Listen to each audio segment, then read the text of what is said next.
Welcome to Solved. We make this show because if we don't tell you how to think, someone dumber on the internet will. My name is Jay, and our other resident solvers are Amanda, Deon, and Erin, who will offer a greeting now. Hey there. Hello. How's it going? And today we are going to find out definitively, probably, whether American democracy is going to survive. Warning, we're going to start with the bad news. Will there be good news after that? Better stay tuned to find out.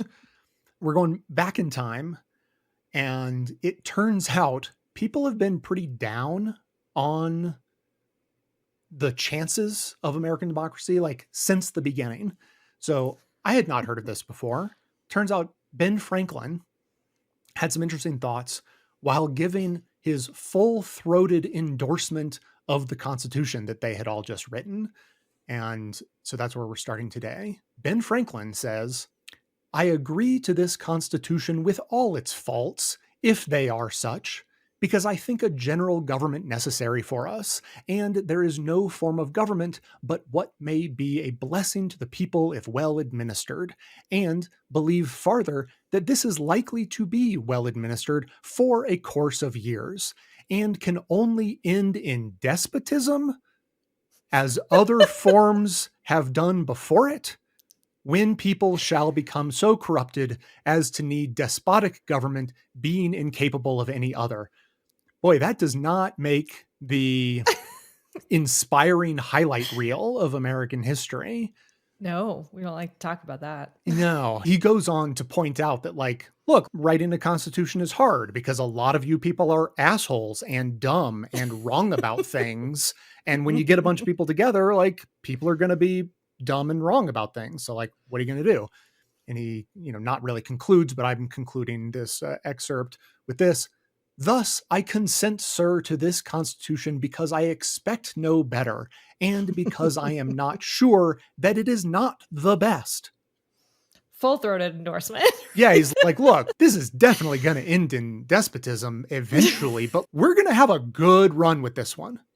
And I'm excited by for the time it all happens. Yeah. Oh, boy. Yeah. This actually...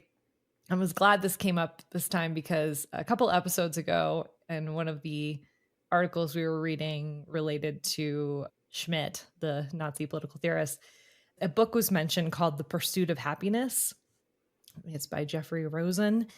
And it talks about how the founders envisioned the pursuit of happiness not as the pursuit of pleasure or wealth, but rather as the pursuit of virtue, as being good rather than feeling good, as they say. And they had a really good quote from John Adams. And he says, "To make our system work, virtue is a necessity." Quote, "We have no government armed with power capable of contending with human passions unbridled by morality and religion. Avarice, ambition, revenge, or gallantry would break the strongest cards of our Constitution as a whale goes through a net. Pluralism requires both law and ethics to function, and without ethics, the law will fail." And I'm like, okay, so if that was such a big concern, why didn't we make ethics like really enshrined in the law instead of just a gentleman's fucking handshake, which is what apparently everything is. And that's what I learned from the first Trump administration. Nothing is actually law. It's all like, take out your white gloves and, bat each other across the faces, and then, everything will be fine. Like, that's what I learned. So apparently everyone involved in the Constitution was really not confident. And here we are today, a couple hundred years later. I don't think you can be confident, though, like about, when you're making something this massive. And like, No. This was semi-inspirational to me, honestly, because I think what people on the left often suffer from is that we have to find the perfect solution to move forward. Mm-hmm. And if we don't have the perfect solution, we can't move forward. But even in like what Ben Franklin said, like, you don't know what the fuck you're talking about. No one knows what you don't know. Like, what do you say? Don't believe in your own infallibility. And and like, yeah, this might work, this might not work. Let's just agree on a path forward that seems the best and hope for the best. And eventually it will fail and we'll need to try something else. Yeah. I mean, that I was saying to Jay the other day, I'm like, I actually feel for them more than ever before, like, because they were trying to do something very hard and they were smart enough, aware enough to recognize that it probably wasn't going to be it. But that's not how we teach it. No. And that's the problem I have with all of this, because if we were honest about the fact that, you know, occasionally you hear the quote about "it's a republic, madam, if we can keep it," right? The Ben Franklin quote after they signed.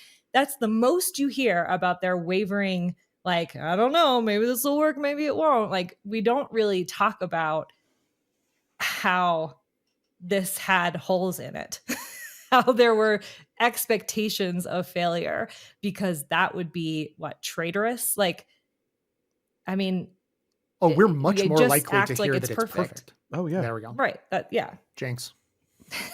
Owe me a Coke. Well, I was gonna say, you know, there are so many references towards our founding fathers and their intent, and like constitutional lawyers who comb through this, like looking for, but we don't ever talk about like these discussions that actually took place. Like, one of the things that we lack is adaptability. Like, we, for some reason, hold on to that traditionalism and we're like, no, but this is how it was written. This is how it was intended. Like, they're writing things that are like, like this will work for a while, but give it a try. Yeah.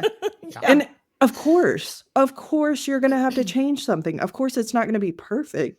But like, if you don't talk about that, if you pretend it is, of course, you're going to end up where we are right now. We didn't change course. And like, well, not in a good way. Right. Not to speak for the founders, because I hate when people do that, but I'm going to speak for the founders. They would be shocked to know how much we are still relying on their constitution. They're absolutely shocked. Yeah. We treat it like it's the Bible, which is also, but like, that's the way, like, you're taught about the founders, these brilliant men who had the best ideas, and like, we have to hold them in reverence. And they, like, you know, Ben Franklin probably got done drinking and having sex with French whores like 3 days before he said all this stuff.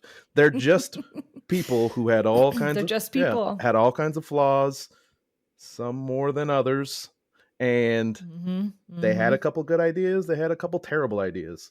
We should try to hang on to the good ideas as much as possible, but also maybe those good ideas aren't as good as we could even come up with now. So my probably favorite Thomas Jefferson quote, I only know because I lived in DC long enough to like wander through the Jefferson Memorial more than once and read the quotes that are chiseled on his monument. And I'm just going to read it in full. It's not that long. I'm not an advocate for frequent changes in laws and constitutions, but laws and institutions must go hand in hand with the progress of the human mind. As that becomes more developed, more enlightened, as new discoveries are made, new truths discovered, and manners and opinions change, with the change of circumstances, institutions must advance to keep pace with the times. We might as well require a man to wear still the coat which fitted him when a boy, as civilized society to remain under the regimen of their barbarous ancestors. That's my favorite too. I am blown away. I've never heard that before. That's amazing. Never heard that one. Inscribed on the wall. Yep. That dude was woke. Except for the slave owning parts. I know. Well, no, we don't mention.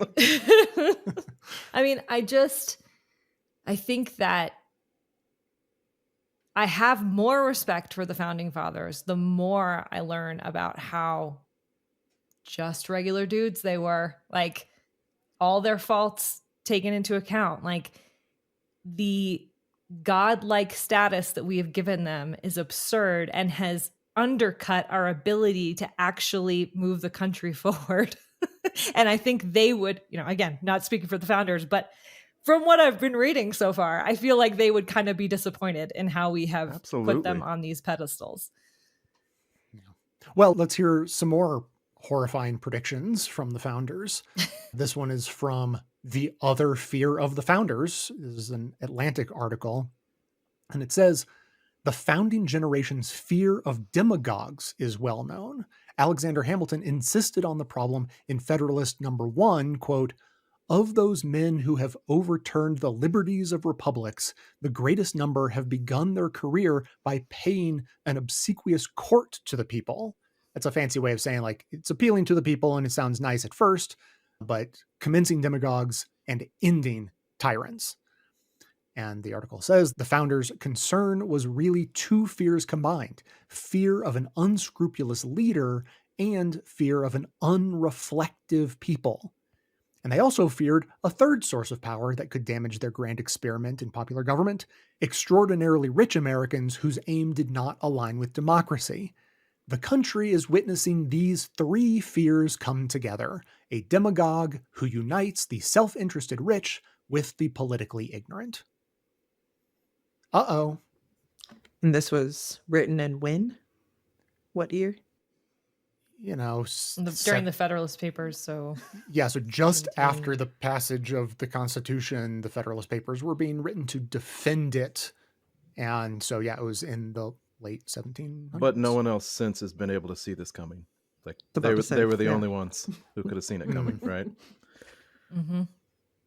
I mean, we don't value history like we should. Nope. I do think, I mean, it's amazing as an adult who takes the time to learn more and like gain that knowledge, how freaking ignorant I've been, even in honors classes, doing super well in school. Like that didn't make me in the know. Like I had no clue. Things don't come up. So the closest I got was a brief chapter on Manifest Destiny. That was it. Yeah. It was awesome, right? Yeah, it was great. Worked out well. Deon, you said that you're taking inspiration from this, and I think I am too. I don't know if it's for the same reasons, but it's like I'm taking comfort in the fact that a lot of people saw this coming, and even the people who are held up as unimpeachable geniuses in America totally saw this stuff coming. And another thing that we said recently, and I mean, or like a drum we beat frequently, turns out John Adams was on the case long before us. It says, writing to Jefferson, John Adams foresaw many of today's problems.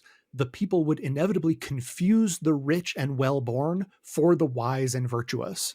If Jefferson contemplated the rise of a natural aristocracy, Adams reminded him that mankind had long admired the rich simply because they were rich, confusing their wealth for wisdom. A combination of the rich and the ignorant, Adams noted, could empower a demagogue at the expense of democracy. I was like, but that's what I said. That's where we are today. It's like, yes, all this conversation about like, but we went to school. Why don't we, like, why have these warnings not been passed down? Like the good stuff has been passed down and the warnings are like, nah, you don't have to worry about it. But why did I have to take 30 years to come to that conclusion myself when I could have just heard that John Adams said it 200 years ago and saved me the time and effort, you know?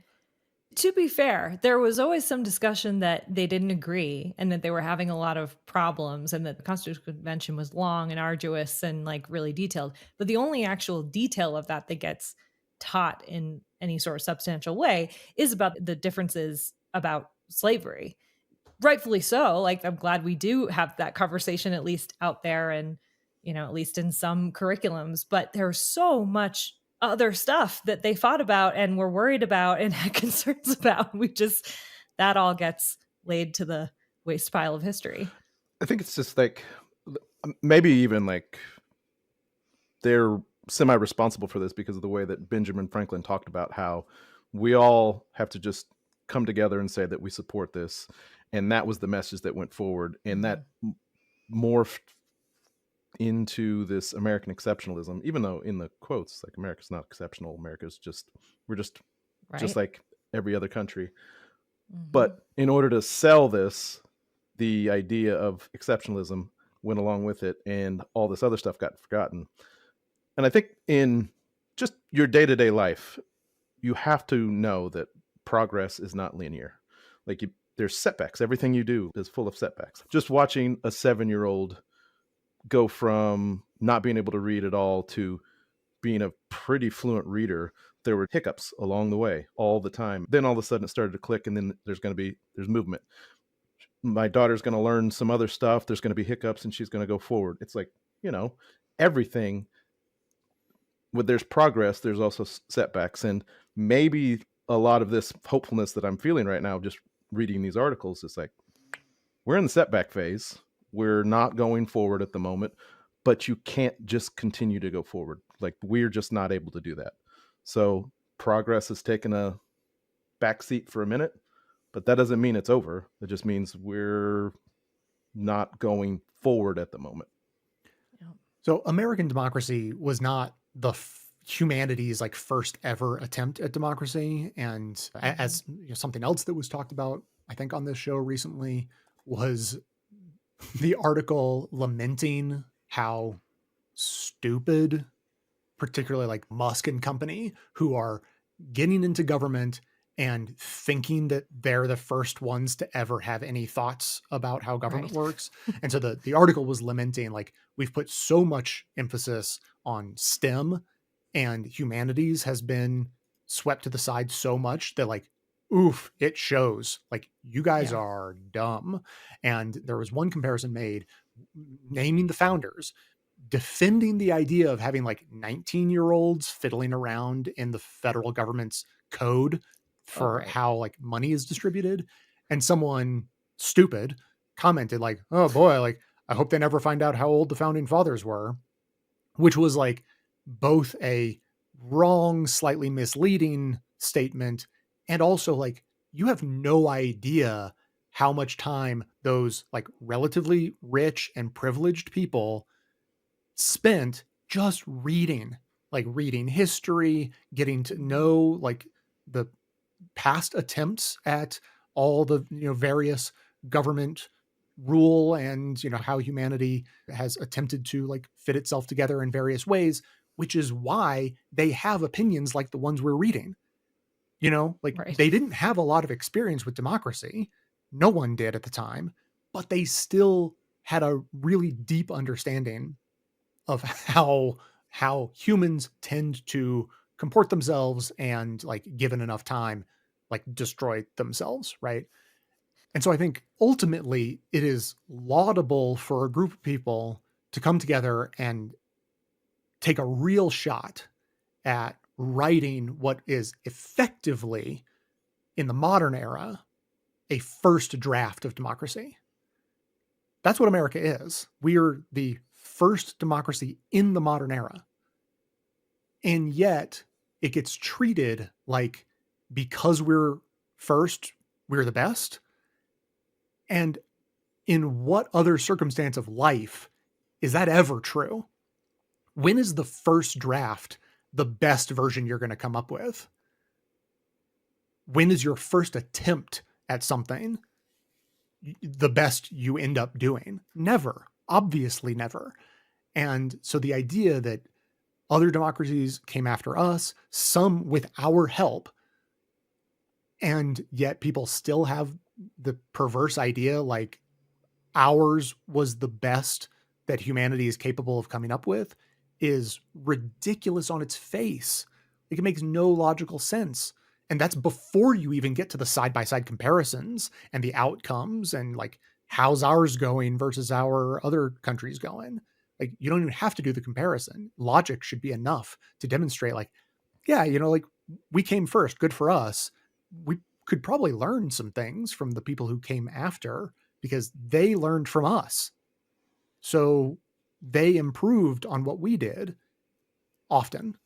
So maybe we could learn something ourselves. If only. But like, I feel like the cloud of imperialism is really the theme that just like keeps resonating, where it's like, of course, in education, we don't learn about the questioning of, is this perfect? Is this not? Of course, history has been written in a way that makes it seem like we came first. We are still the best. Yeah, there's just like such a cloud of that. But really, it's for our people. Like, other people don't look at us and think like, man, that democracy, it is holding up. And unfortunately, the thing about being a world power is that once we do collapse and we're not in that place, like there probably will be a really deep dive into our history and like looking at the historical indicators that led us here. I hope. That might be a little naive.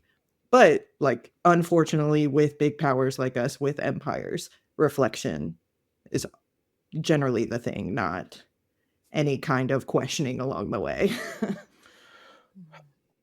While you guys were talking, my brain did dumb stuff, and I have to go back and watch Talladega Nights with a new view of the Ricky Bobby character as America. If you're not first, you're last. Like, that's the only thing that matters to him, is that he's first, and then he learns some lessons, you know, spoiling a 20-year-old movie. Yep. But like, maybe that movie is actually a complete work of genius American history now. Or maybe my brain's fried. I'm not sure. Yeah. I did want to say, you know, in all fairness, there was talk about creating a more perfect union. And of course, that language has been used by everybody since then to advocate for civil rights and equality. And Barack Obama had a whole speech called A More Perfect Union. And, you know, it was in there, almost just like a tiny little hint of like, yeah, we're still working on things and you guys have to carry the torch forward. But there's one side of our political spectrum who believes that we do not need any more improvement. And I was reading recently about how Russ Vogt in particular is like, I mean, calling him a traditionalist isn't even the right word. Basically, he feels that we have come so far away from the original Constitution over the centuries that there is no other choice but to break the government down completely. That's the solution. Because we didn't keep it as it was, we made too many changes, and so now we just have to destroy the whole thing and start again. So that's not even a traditional, it's like, let's just burn it all down, right? And so if that's what we're fighting against, well, we're just trying to make improvements and reach towards whatever that more perfect union might be, and the other side wants to burn it all the way down. That's quite a battle. That's not a semantic battle. That's not a quibbling over amendments. Like, that's pretty foundational.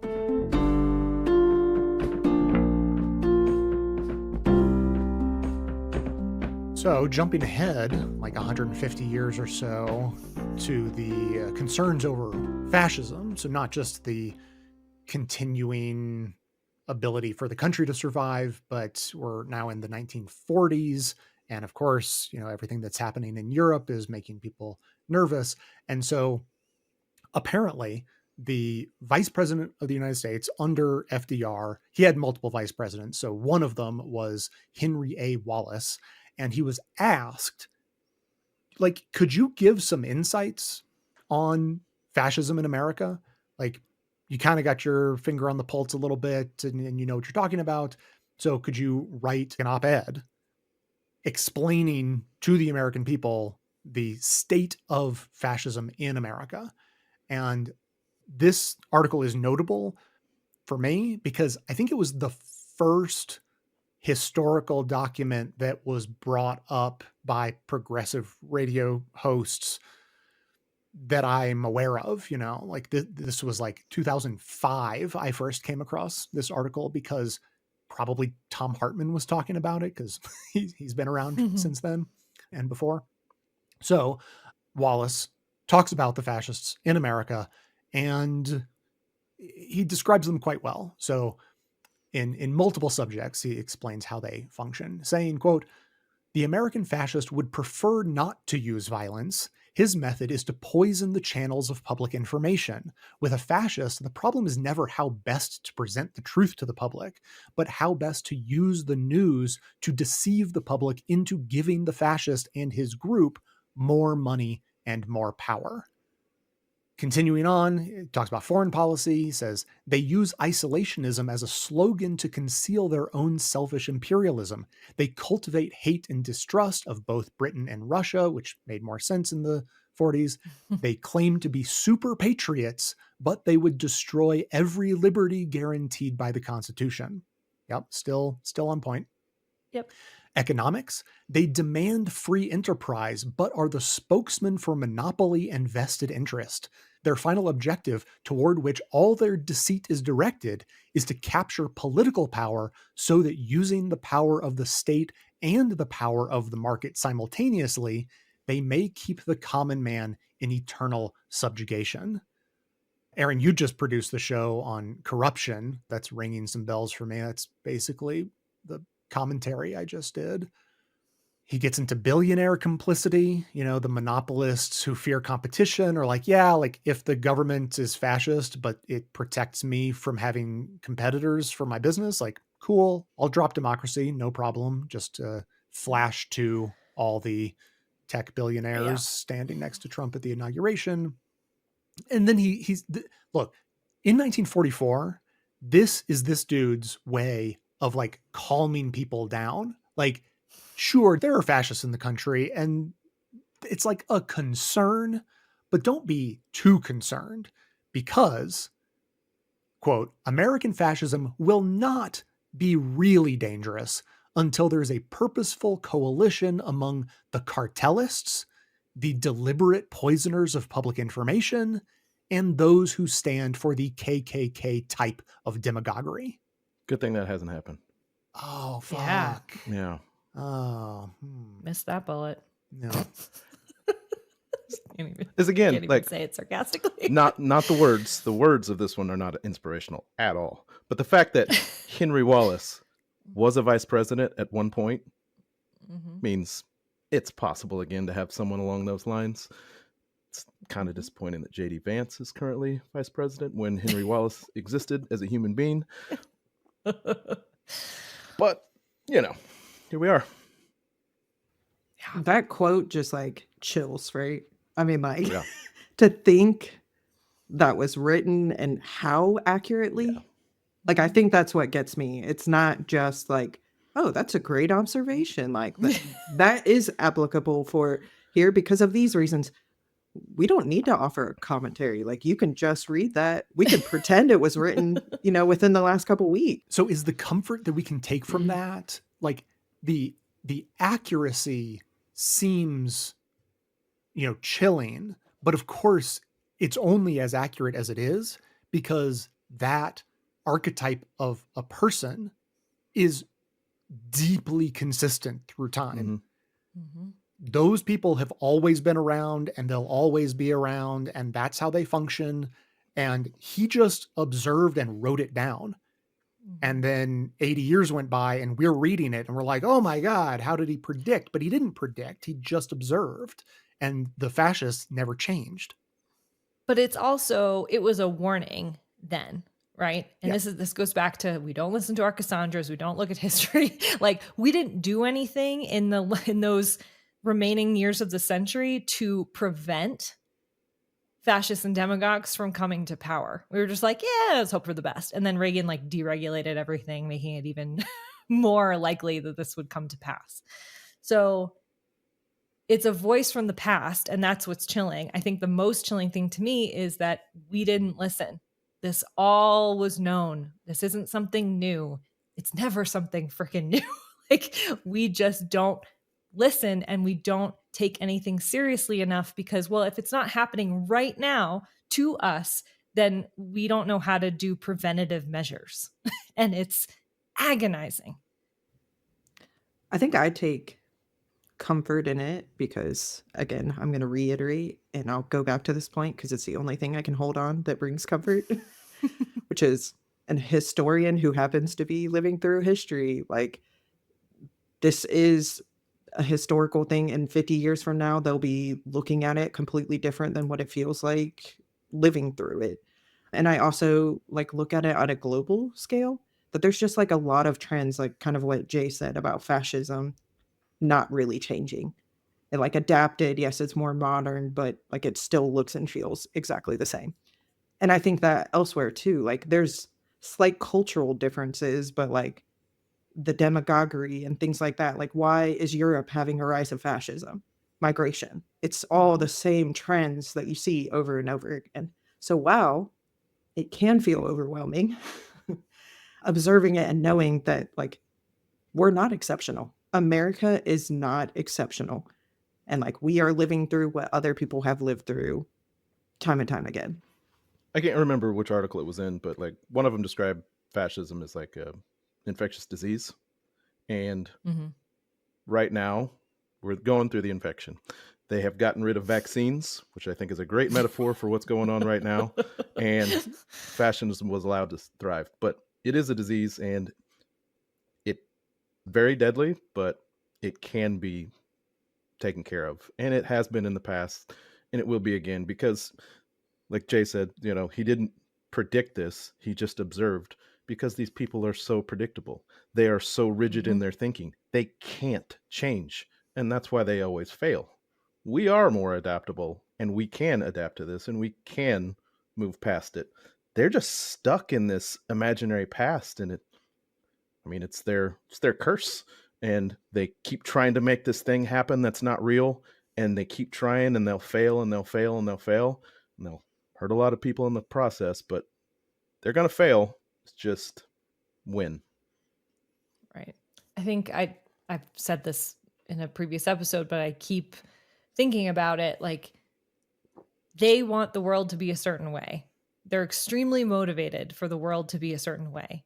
We have to be just as motivated to have the world be a different way, a better way, a more equitable and caring way. And so you can never just submit, because that means that you are accepting the worldview that they are offering.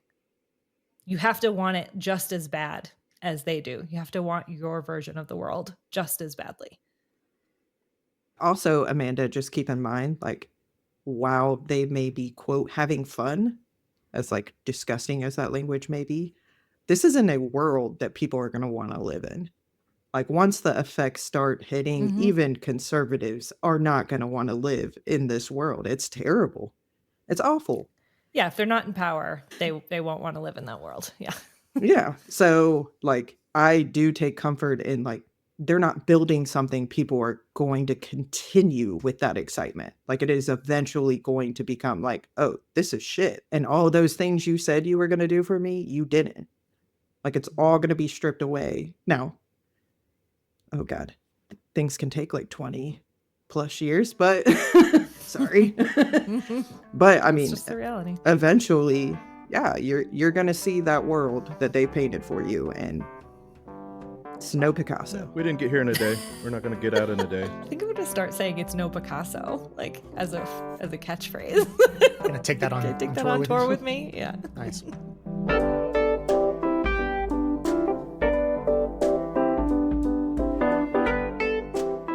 All right, so fast forwarding another 50 years, we have some more rose-colored glasses from historians, always telling us that things are going to be great. This is a Vox article, An Eerie Prophecy of Trump's Second Term from 1998. And the writer of the article says that the new ethos of cruelty in America reminded me of a passage in the philosopher Richard Rorty's 1998 book, Achieving Our Country, which, by the way, if that sounds familiar, yes, it did already go around in like 2017, but still relevant. And the book warns of the rise of a right-wing American strongman in the not-too-distant future.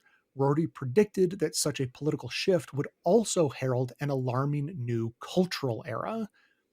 And Rorty says, one thing that is very likely to happen is that the gains made in the past 40 years by Black and brown Americans and by homosexuals will be wiped out. Jocular contempt for women will come back into fashion.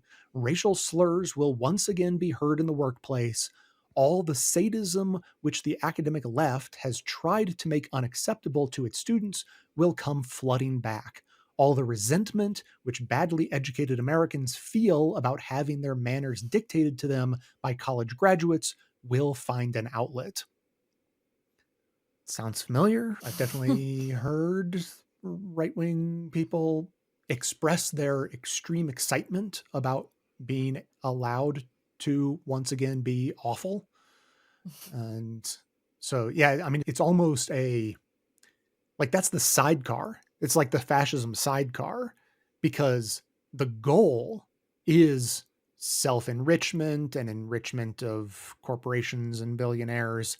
And they use demagoguery and cruelty generally as the path to that. But the rich people, like, they don't care. Like, if everyone was polite and they got to be oligarchs, they'd be fine with that.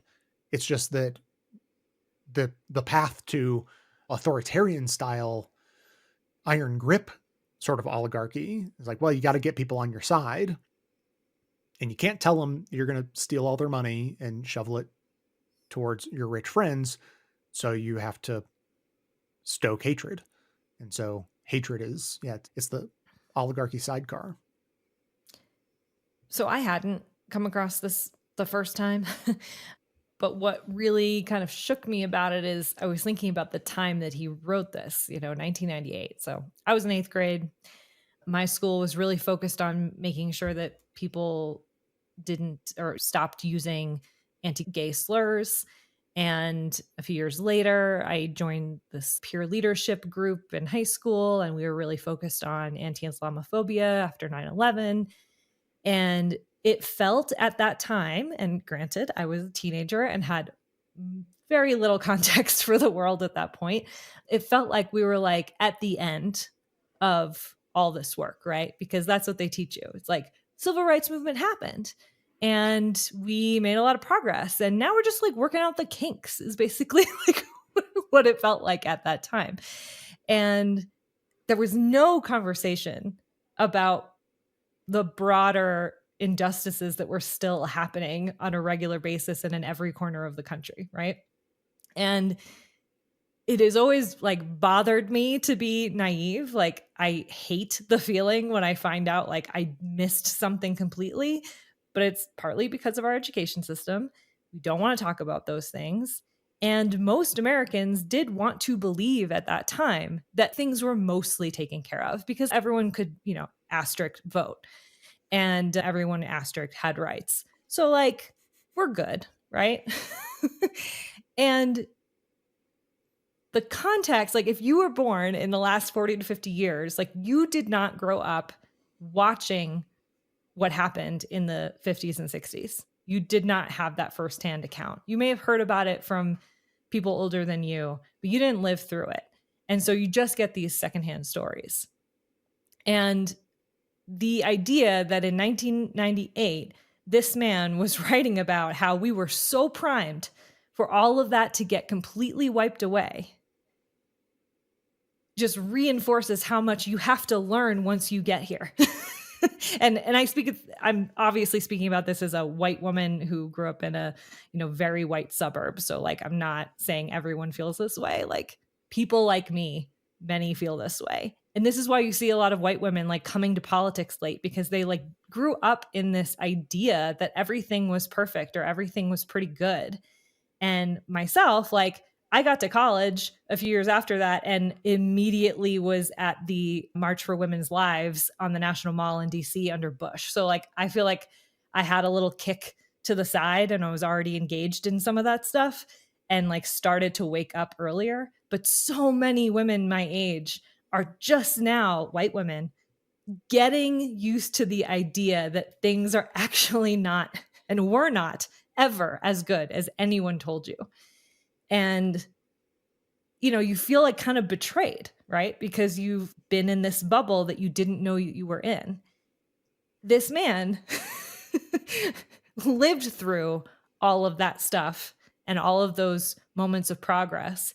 And then his conclusion was by the end of the century, very good chance this could all get wiped away.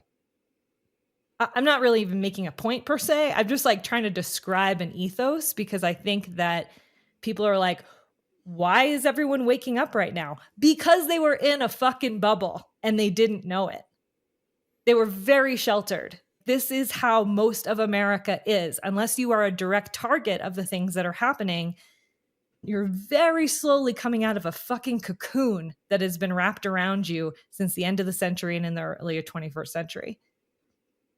So you got to like have a little patience for people who are just coming to realize what's going on, and also like fury at a system that allowed people to be in that cocoon. And the next quote from that guy gives context to what you're saying, because he also analyzed the why, not just like, I think this might happen. He describes something that we regularly talk about, but he's talking about it contemporaneously. And he says that the reformist left, which focused on reducing economic inequality through public policy, gave way to a cultural left focused primarily on change in the way we treat one another. And he does point out, like, that was necessary to some degree, because what he describes as the reformist left, sort of the New Deal era Democrats who were laser focused on economics, didn't really care about minorities and women. And so, like, there did need to be a change. He recognizes that there needed to be a change, but he continues saying, or the article continues saying, but in his view, the rise of the cultural left came at a severe cost. In a post-Reagan moment, when economic inequality was skyrocketing and globalization was eating American jobs, the left abandoned its commitment to addressing the concerns of the working class. So he's talking about that as it's happening, and he witnessed it firsthand. I think all of that is true, with the slightly greater benefit of more hindsight. The way I talk about this regularly is that the eras of politics that last far beyond any individual, president or party being in power, the New Deal era lasting for 40 years, gave way to the Reagan era. And so the cultural ethos was against economic redistribution and social safety nets and all of those sorts of things. And so it is understandable why the left, like, they didn't just give up. They didn't decide to give up, right? Like, Ralph Nader at the time was, in the 70s, was on a tear making progress. And he didn't stop making progress because he decided that, like, it was time to be done with that. He stopped making progress because he could not make progress anymore. Lewis Powell wrote the memo talking about how corporations need to take over America. He was then put on the Supreme Court and helped craft rulings that gave more and more power to corporations and prevented people like Ralph Nader from being able to make progress. And so my theory is that people generally gravitate to where they can make progress. So if you're going to hit a wall on economics over and over and over again, like, it doesn't mean that working on economics isn't important. It clearly is. It's how you prevent fascists from rising to power. But they were hitting a wall. They could not make progress, which is demoralizing. It prevents people from getting involved in the movement. And so that energy shifted. And so Rorty describes it as like, almost like they can't walk and chew gum at the same time. Like, they can't, like, oh, if you're going to talk about being nice to other people, you then can't also do economic justice. But that's not exactly the reason. It wasn't like losing focus. It was being stymied in one direction and therefore shifting. So minorities and women and the whole collective social ethos of being kind to one another benefited from the way we were stymied on economics. But, ultimately that's not what anyone would have wanted to happen. But I think that is why it happened. You said something earlier, Jay, about how oligarchs would be totally happy if we were just being nice to each other as long as they got to keep their money. But I think those two things don't go together. I think the inequality and the ability to be an oligarch is like, they are inextricably linked, because if people are kinder to each other and start seeing other people as people, then they also realize, wait, why are they hoarding all the stuff that's keeping us from having things that help each other? And that's why they always go down the fascist path, because, I mean, they're doing unimaginable amounts of violence to people just by hoarding all this wealth. So it's a perfect fit for these people that are just assholes and want to do actual physical violence, for us to do our, like, social violence over here, keep all our money. You guys do all this stuff, we'll keep our money.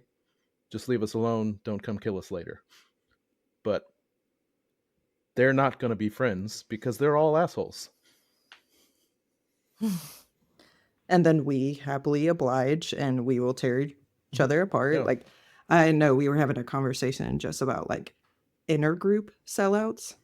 And did everybody hear about the Stonewall thing? The transgender being removed. Yeah, let's Yeah, remove so transgender, like the core of the whole thing. Yeah, National Park Service removed transgender from the Stonewall National Monument website. And then, like, there were people within the community, specifically white gay men, yes, I'm calling you directly out, who were, not put off by this. This isn't part of the agenda. This is also why you saw, like, marriage equality at the forefront of things before there were certain other protections put into place. It's a lot of, like, wealth initiatives that go in, and then it's always, the most marginalized that are put at the feet. And in this instance, like, unfortunately, it's transgender people who are not going to be protected by that same community that you fought for, that you actively participated in furthering their rights. I remember, like, Deon, you said something last week about making a connection with transgender people and why it's always them that are at the forefront of these fascist movements. I remember back in college, I did a Remembrance Day. I like had a bunch of names from the LGBT community who had been subjected to hate crimes. And like one of the things that was super obvious was that every single person knew about Matthew Shepard, but any other person on that list, especially, I mean, I can't tell you how many names of transgender women of color that I had to like list off in this. It was emotionally so hard. And everyone, like the conversations afterwards were just like, well, like Matthew Shepard, but like these other people, like, I didn't know that happened. I didn't know about that. And it's terrible because, again, when you're put in that position, you're also going to be the one who has to fight the hardest just to survive. But, God forbid we have people who challenge everything that this is built on, right? And like, if you don't have someone to hate, you can make off with all the government's money. Yeah, how can you have unity if you don't have someone to hate? I think we discussed that very recently. Yeah. So Rorty also talked about the mechanism by which people would become antagonistic toward one another across class and education levels. So, talks about how if the left was going to lose the thread on economics, then labor would eventually realize that their government is not even trying to prevent wages from sinking or prevent jobs from being exported. And, eventually the middle class would then have the same recognition and stop supporting redistributive policies that would help other people, because they're like, well, if it's dog eat dog, everyone's for themselves. Like, I'm okay now, but I don't want to go down. And so then everyone gets selfish at the same time. So it says that the non-suburban electorate will decide that the system has failed and start looking for a strong man to vote for, someone willing to assure them that once he is elected, the smug bureaucrats, tricky lawyers, overpaid bond salesmen, and postmodernist professors will no longer be calling the shots. And like, to whatever degree that's true, that is definitely the pitch that's being made, right? Like that's what people buy into. But that reminded me of another quote. So I have a little aside here. David Brooks. We all love David Brooks here. Thank you for laughing sufficiently so everyone knows I'm joking. David Brooks wrote How the Ivy League Broke America. So just get a load of this. He says, these leaders understand that working class people resent the know-it-all professional class with their fancy degrees more than they do billionaire real estate magnates or rich entrepreneurs. Populist leaders worldwide traffic in crude exaggerations, gross generalizations, and bald-faced lies, all aimed at telling the educated class, in effect, screw you and the epistemic regime you rode in on. He is I was like, the least self-aware man on planet Earth. I was like, yeah, that's what the disenchanted, angry working class is chanting. Epistemic regime, like that line made me want to riot against the know-it-all professional class of twits like David Brooks. No. He's not one of them. What are you saying? Like, oh, are you putting him in with that class? No, not David Brooks. Right. Man of the people. Oh, Yeah. Right. Man of the people, David Brooks. Oh my God.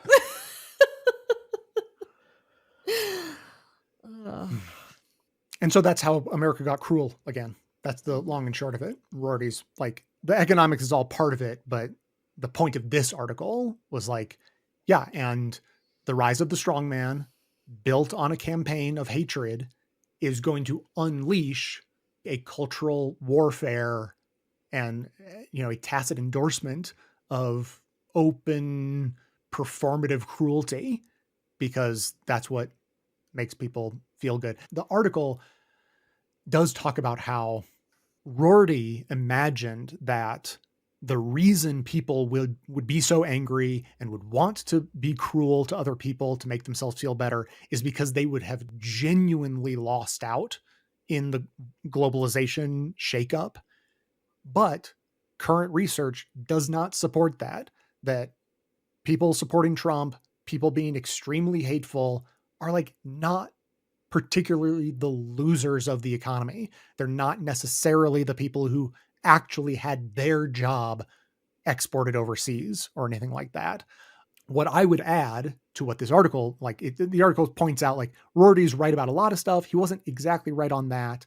What I would add to it is that there was a really fascinating study that I absolutely cannot remember who it was or where it came from, but it asked like middle-class people, lower-class people, different races, how they felt about how things were going in their lives. And this is at least 5 years ago, maybe a little more. And what it showed is that white people in the middle class who objectively were doing better than people like recent immigrants, working class, relatively impoverished people, that these middle-class white people felt like their lives were going worse than like a recent immigrant from Mexico who was struggling and working really hard and trying to raise their family. And what they tried to parse out in this was that it's not really about your actual economic station. It's how you feel about the trajectory of your economic station. So white people are being told explicitly, and have been for decades, brown people are coming, you're going to lose out. They play on the reality of neoliberalism and globalization and the fiction of, brown people coming for your jobs, and wrap it all up and saying, you middle-class white person are about to lose. You might be doing okay now, but you're about to be on the losing end. Whereas like a recent immigrant, they're probably in a better situation now than they used to be. So they feel like their trajectory is going up. So they feel better about themselves. So the explanation that Rorty gives about the losers of globalization will be the ones who are most angry is not as wrong as the Vox article writer, I think, frames it. It's just that there's the separation between reality and how people feel. And so they feel like they're losing because they're being told that they're losing, even though they're like actually doing fine, most of them. I think Arlie Hochschild zoned in on some of that in her book.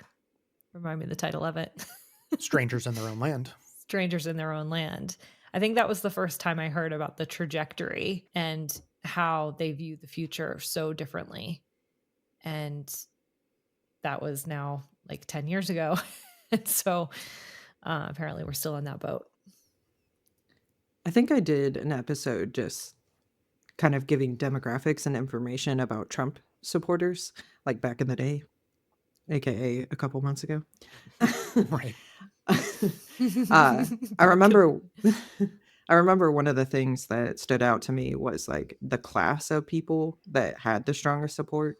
And it was there was a special name given to them because they like work in the suburbs, but the suburbs have now gotten too crowded.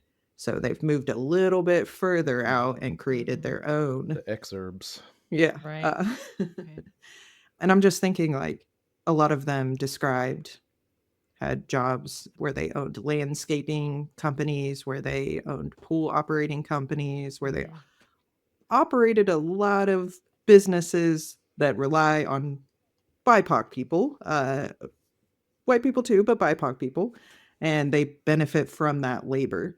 And I wonder if there's a little contention with like their growth of like still having to put in some work. Like you have a few employees, but you're not quite on that growth. Like just sitting there in that resentment might not be, but just thinking about that demographic, I'm like, how laughable is this? Like, you really have the exposure. You do have the advantage. You own this business, and you still have such resentment of people who earn less than you, of people that you probably prey upon so that you can make better profits. Because they're holding them back, Erin, from reaching their full potential. Having 10 employees instead of 5.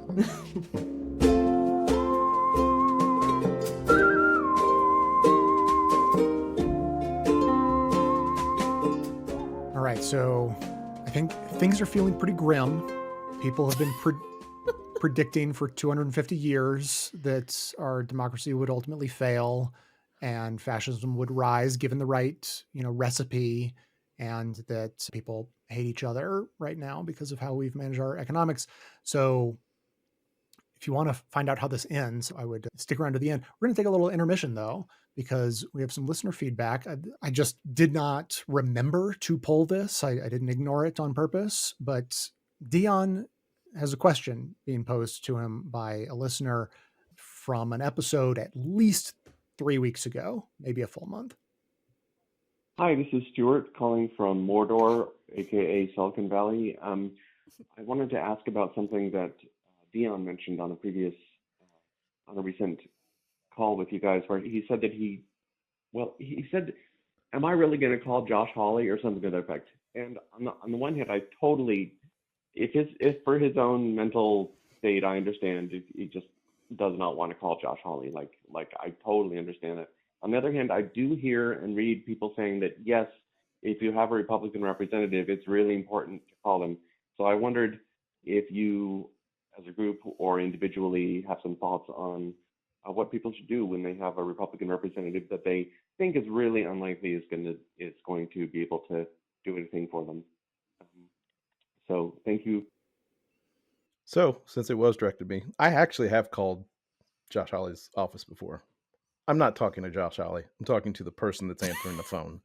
And I have made appeals to that person before multiple times. You're a human on the other end of this line. Do you believe this thing? And, it doesn't go well, but always with the idea in my mind that I'm planting a little seed in this person's head who's just answering the phone with whatever reason that they're working for Josh Hawley, but they're just a person on the other line. I'm never going to talk to Josh Hawley. I have gotten on virtual town halls that my representative puts on because he doesn't do actual town halls. He has not done this term a town hall, but I'll get a phone call and just jump on. And I've called him a fascist, or the previous commenters will say outlandish, wild shit about how we need to secure the southern border of Missouri from immigrants coming in. Southern border being Arkansas. Just insane things that some of the people that are in the town hall say. And I'll just, be the one person saying, you guys are insane. Stop saying this stuff. For maybe just my own, just to get it out of my head, but just to say to these people that I disagree with you. So I've done it. But when I said that, I meant, am I going to call Josh Hawley because I expect things to get done? No. So when I want to do that, I've actually called Hakeem Jeffries' office several times because that's not how this country works anymore. Hakeem Jeffries is not the representative of, X district. He's all of our representative. That's how this country works. So if you think you can affect change more by talking to someone who is more directly in the line of power of the Democratic Party, do that. But also, occasionally call your local Republican a fascist because it's fun. Yeah, Chuck Schumer too. Absolutely. I couldn't agree more. Like I have let's see. During the last administration, when the ACA was on the line, I was writing and calling John McCain's office, Lisa Murkowski, Susan Collins, because that is not how the country works anymore. Your own representatives and senators are not always the right people to put pressure on. And so, yeah, I totally second that tactic. What Indivisible is doing right now, I think I say this in the activism segments now, like you have to decide what works best for your situation. We're all in a little bit of a different situation depending on who's our representative or senators or governors. And you have to kind of decide where is the right pressure point. And like, Indivisible groups can help you decide who that person is. Like that's definitely part of the strategy. And showing up at a town hall that your Republican does not show up at is a really good strategy. And that's the strategy for the next recess is empty chair town halls, right? So if your representative does not want to have a town hall because the Republican leadership is telling them not to, because they got such bad press from the recess in February, then shame them, right? Have hundreds of people show up. There are even calls for Democratic candidates who lost in some of these districts to come host those town halls. Governor Tim Walz has said that he might even show up at some town halls where Republicans won't show up. So, the point is make noise, and however you can do that, right? So these Republicans are spineless assholes. Yeah, you're not going to get them to maybe change their minds per se, but you can shame them and make sure people understand that they are not working for the people that they are supposed to represent. Also, I think we may have talked about this on the show before, but I'm not sure. It's been a while, but the 5 Calls app, download the 5 Calls app. It gives you like a template. It tells you who to call for the X issue. It's got a whole list of issues. Check that app out. Yeah, we have that in the show notes for every bonus episode as well. The link to 5 Calls. Yeah, so absolutely, like check that out, and just go rogue. Make some calls to Kim Jeffries or Chuck Schumer because they need to hear from all of us.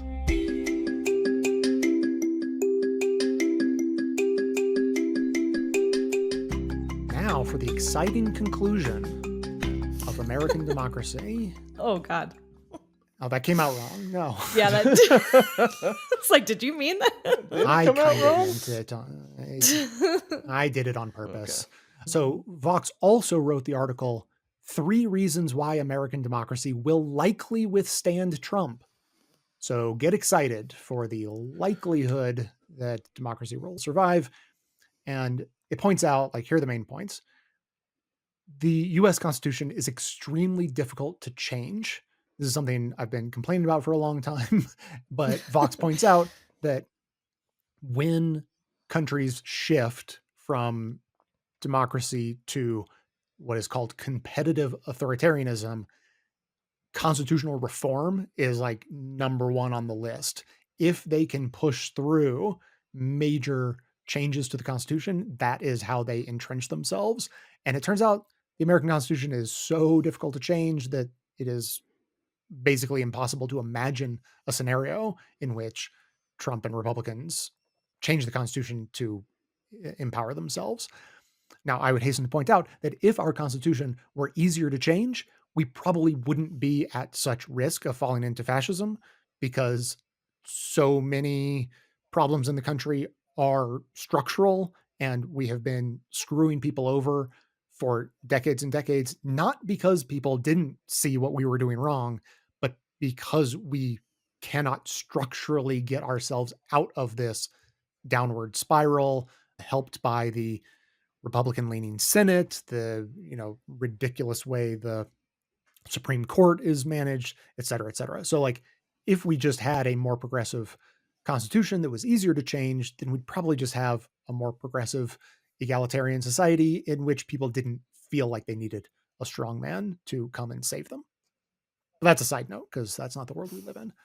Secondly, it says that the Trump presidency has a firm expiration date, and that's, of course, leaning on the Constitution. It's like, yeah, he's going to try to have a 3rd term, and people are trying to, propose constitutional amendments or laws or whatever, and it's all nonsense because it's not going to happen.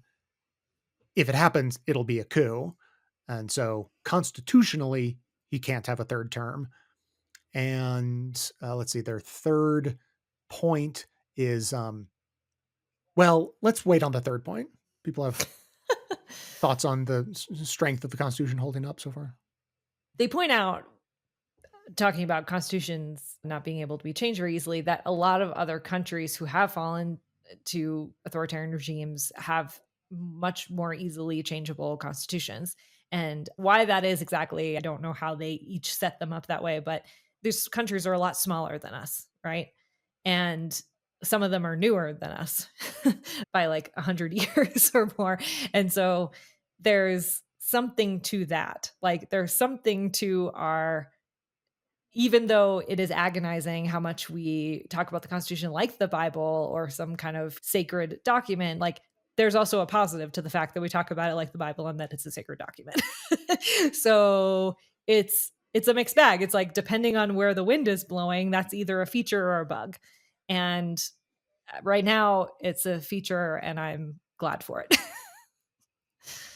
I think there were two other things that like kind of gave me hope. If you're caught up on episodes, you'll remember a few back, there was a clip that was just talking about how power is distributed and how we do have strong like state powers. Our governors actually do have a lot of power that they can wield to offer resistance, to push back. So I would say that's something that is unique to our country. Not a lot of other places have the kind of format or the distribution that we do. The second thing would be the judicial power. So, I mean, I don't have a lot of hope. So, like, I'm getting a little eyebrows from the three other panelists here, but I don't have a lot of hope for the Supreme Court. I don't think they're going to save us necessarily, but there are certain lines where power breakdowns are going to happen that it's hard to imagine. I'm not saying impossible, but hard to imagine that they'll concede power in that way. You know, our judicial branch, that they love the power they hold. They're not willing to give that away. There's a little pushback that the presidency can offer, but as far as right now where we're at, you're seeing like a slither of resistance come from the Supreme Court in ways that give a little hope. Yeah, Amy Coney Barrett Yeah. voting with the Liberals about the USAID funding was an interesting, unexpected turn. I want to use a sports metaphor because I know everybody on here loves sports as much as I do. But like the consistency of the Constitution it's very frustrating to me in a way. But like also, I guess this is the opposite swing side of it, that there is a positive. But like the Constitution's kind of like the Pittsburgh Steelers, which is a team that has had the same. I've been having that thought. Yeah, actually. exactly. But it's had the same coach for a long time. They're never really bad. They're kind of mediocre all the time, but they're never going to get much better. They're very consistent, but they're consistently just getting a little bit worse every year. And they haven't really changed it up because that's a philosophy of the organization to keep it the same. And they're not getting better. They're getting worse, and they're going to have to make a change at some point. But if they don't make a change, they'll just be mediocre for a while. And our country has decided we're going to do a Hail Mary, another sports reference, and make a dramatic change. And it's not better than the mediocre, just consistently being in the middle. It's way worse. So sometimes dramatic change isn't the move. And sometimes maybe stay consistent and make little changes on the outside, and you can make a little progress. That might be the better move, because the Republican Party has decided to fire the coach, fire the owner, fire everybody, change everything, burn it all down to the ground, and then expect it to be good after all is said and done. So maybe my feeling about the Constitution being treated like the Bible is maybe I shouldn't be so angry about it. Maybe that's what I'm saying. It's maybe we should be a little happier that it is a little harder to change all at once. Right. So the third point this article makes, I feel like it takes you on a little bit of a journey. So they argue, it says, multiculturalism isn't going away. Trump's ability to appeal to more Black and Latino voters resulted in Trump being the first Republican to win the popular vote in 20 years. Now, keep in mind, this is in the win column for democracy. So you gotta follow their logic.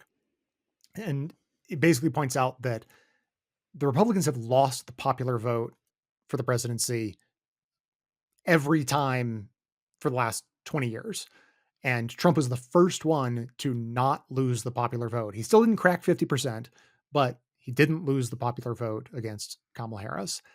And so the theory goes that because Black and Latino voters helped Trump win the popular vote, this might change the Republican calculus on how they approach elections in general, because the way they have been approaching it is through the idea of minority rule.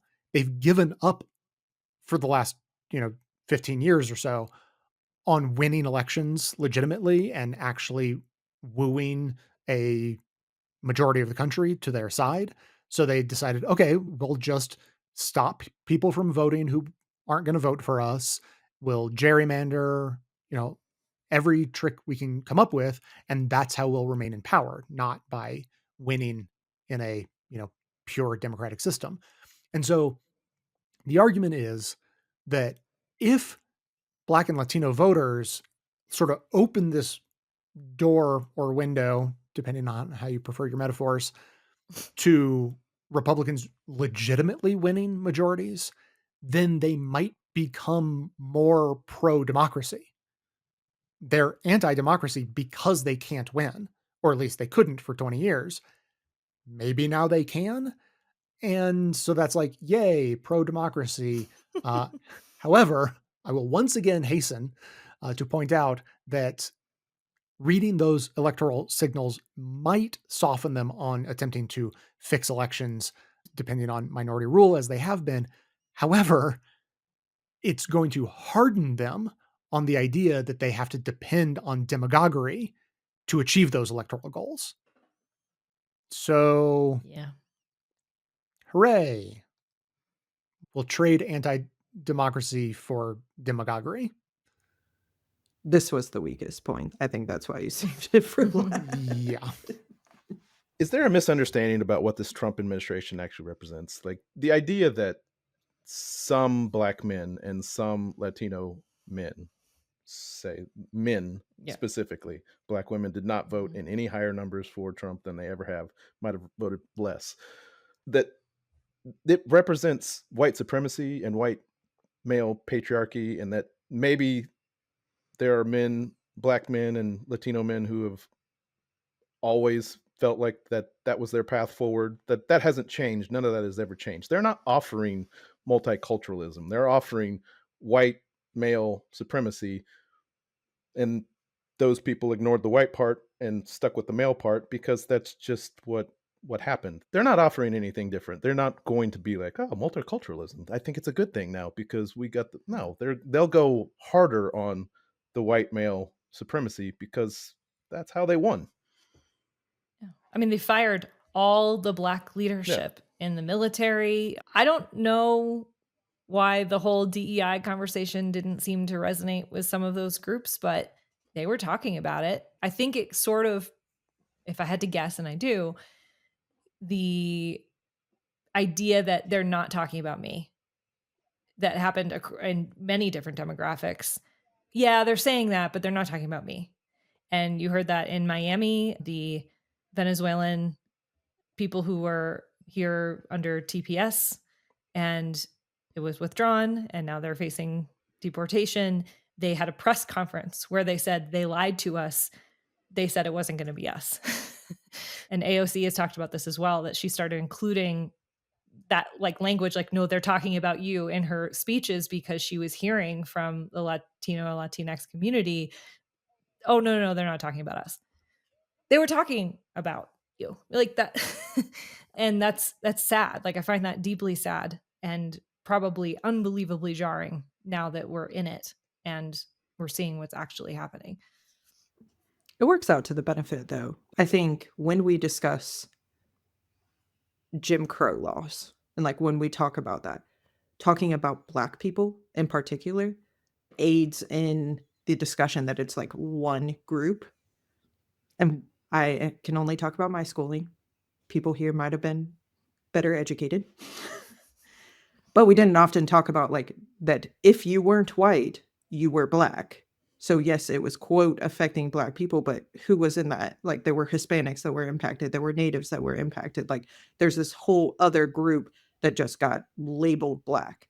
And I think that this kind of serves the narrative. Like when we talk about minorities, I can't tell you how many interviews like that MSNBC did of talking to people who would be impacted by policies, but they think like, no, but not me. Like I'm a hard worker. I do X, I do Y. Like it won't be my family. It won't be us. Mhm. It's like you are forgetting the narrative that is sowed, which is like it's everyone. There is so much I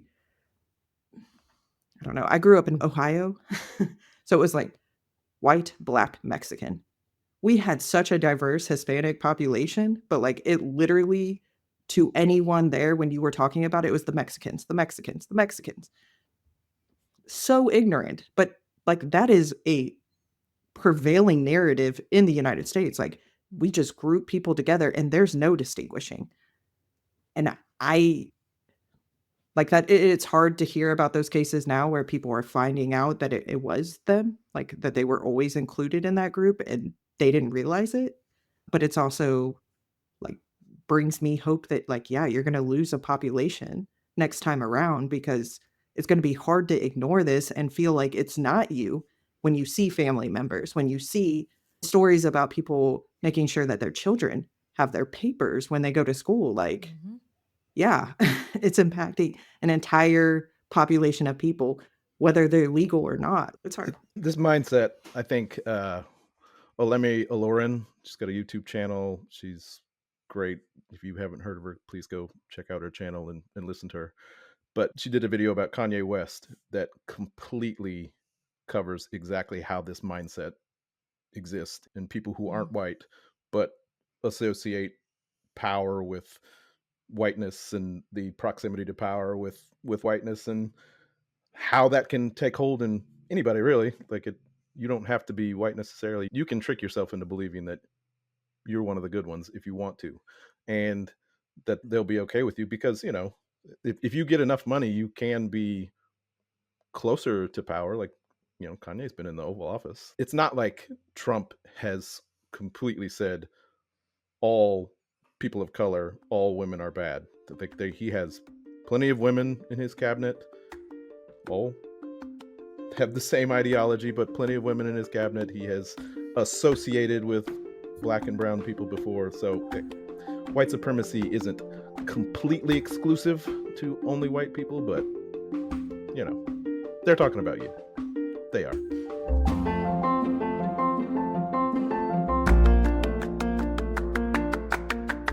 All right, and now for final thoughts, Amanda, before we even started recording, said she was going to have some positivity to close the show with, and no one knows what she's going to say, and we're all waiting with bated breath.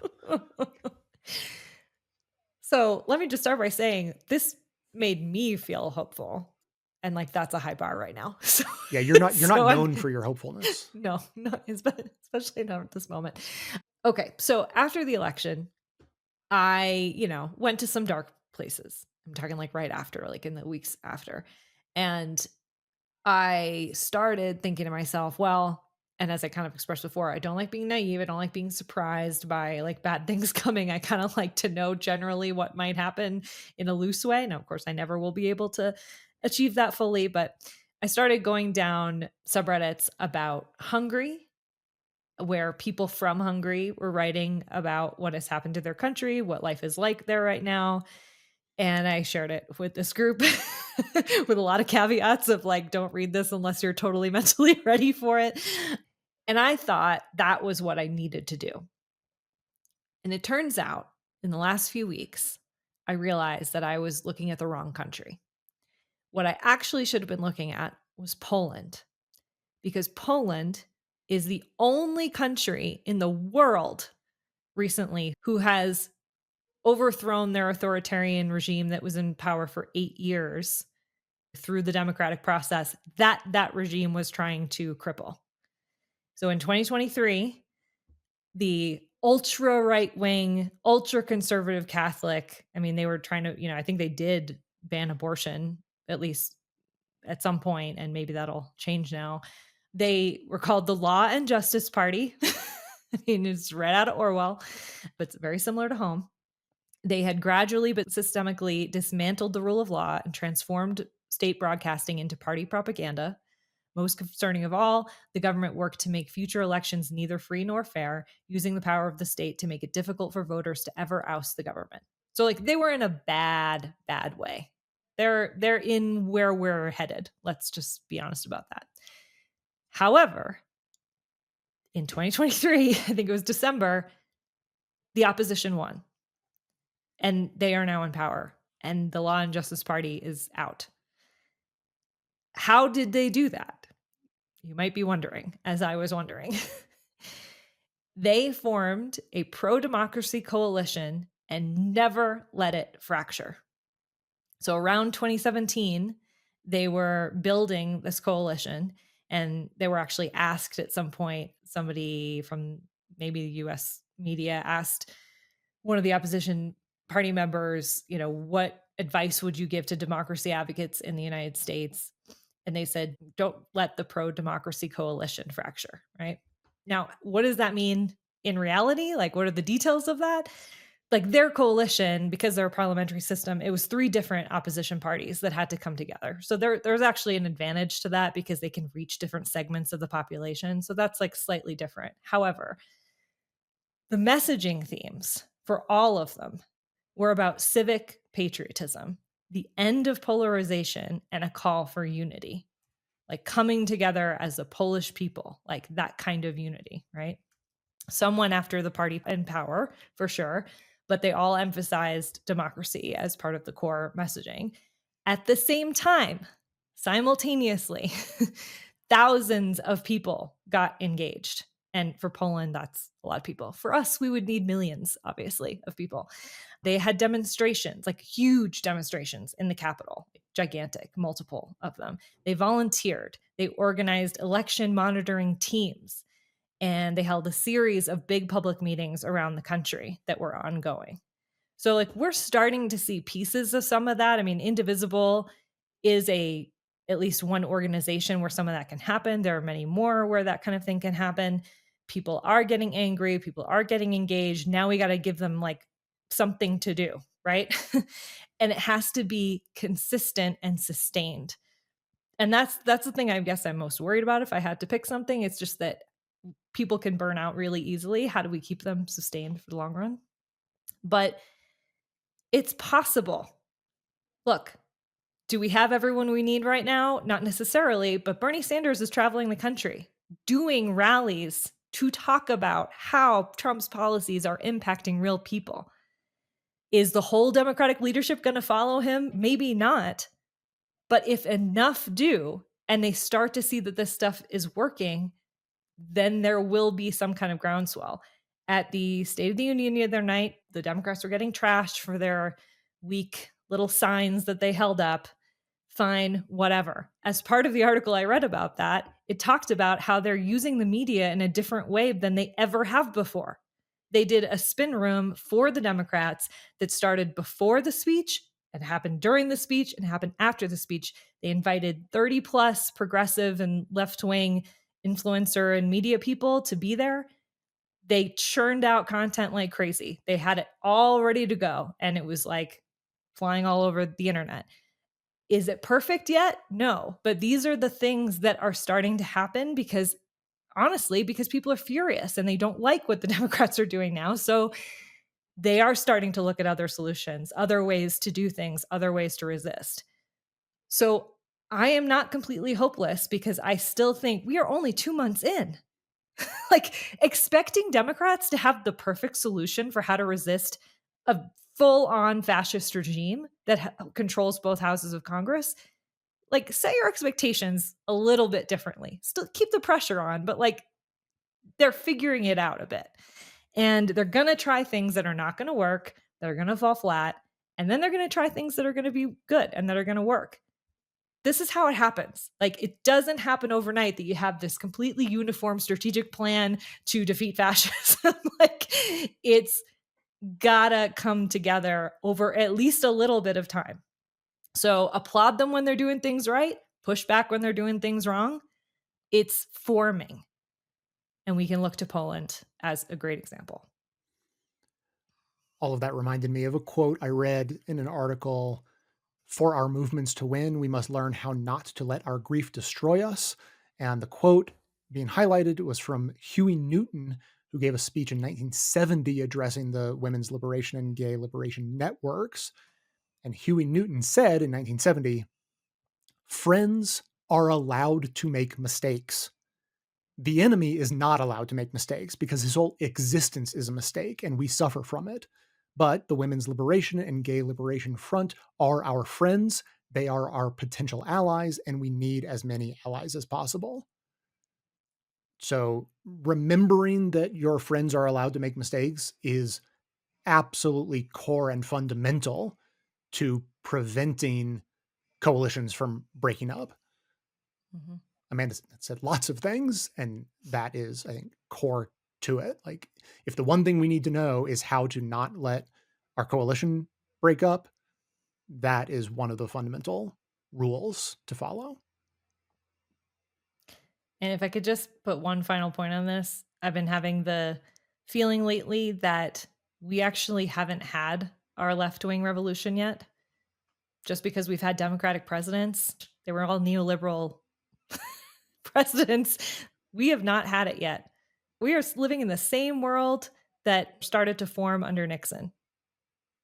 Carter, Clinton, Obama. Nope, we didn't get real liberalism.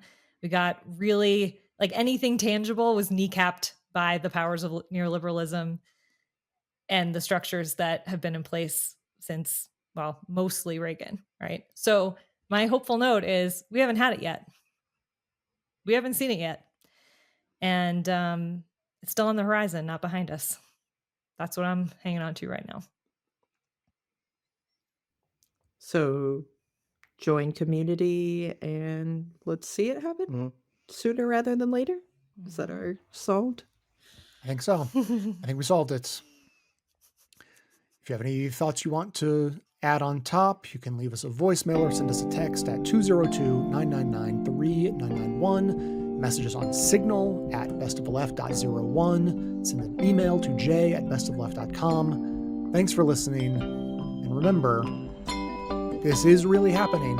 So continue to be decent, act like what you say and do matters, particularly in maintaining our coalitions going forward, and do what matters most.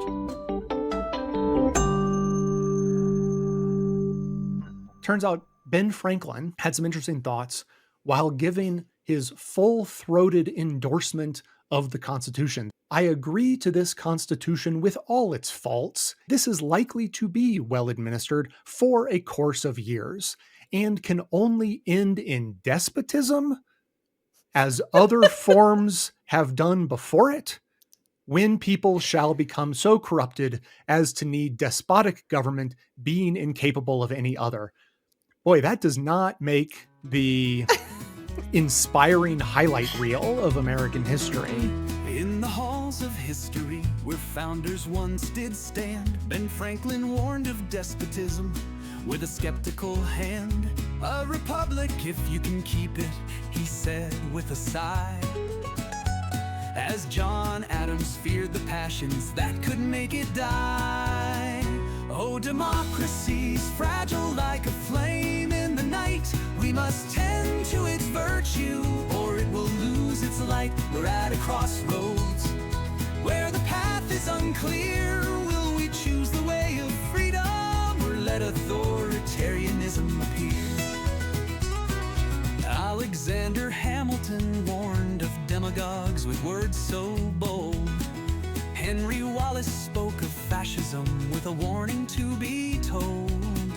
Richard Rorty predicted a resurgence of cruelty and pain as the strong man rises with a rhetoric that that's vain. Oh, democracy's fragile like a flame in the night.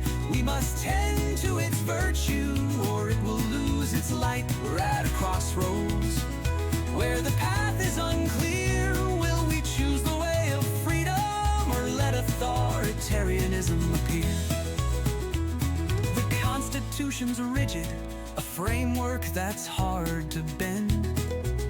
But is it a shield or a shackle that hinders progress in the end? American exceptionalism, a myth that we must dispel. For democracy's not a given, it's a choice we must compel. Oh, democracy's fragile like a flame in the night. We must tend to its virtue, or it will lose its light. We're at a crossroads where the path is unclear. Will we choose the way of freedom, or let authoritarianism appear? Economic inequality, a spark that ignites the flame of right-wing populism that fuels the authoritarian game. But we can resist with coalition building and might, like Poland's pro-democracy movement that shone so bright. We must engage with our representatives with voices loud and clear. Use tools like 5 calls to make our presence felt year by year. We must pressure Democrats to resist the fascist tide and maintain our grassroots unity as we march side by side. Oh, democracy's fragile like a flame in the night.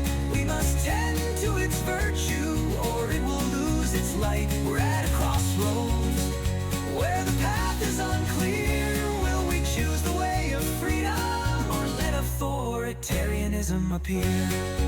So let's rise up with a hopeful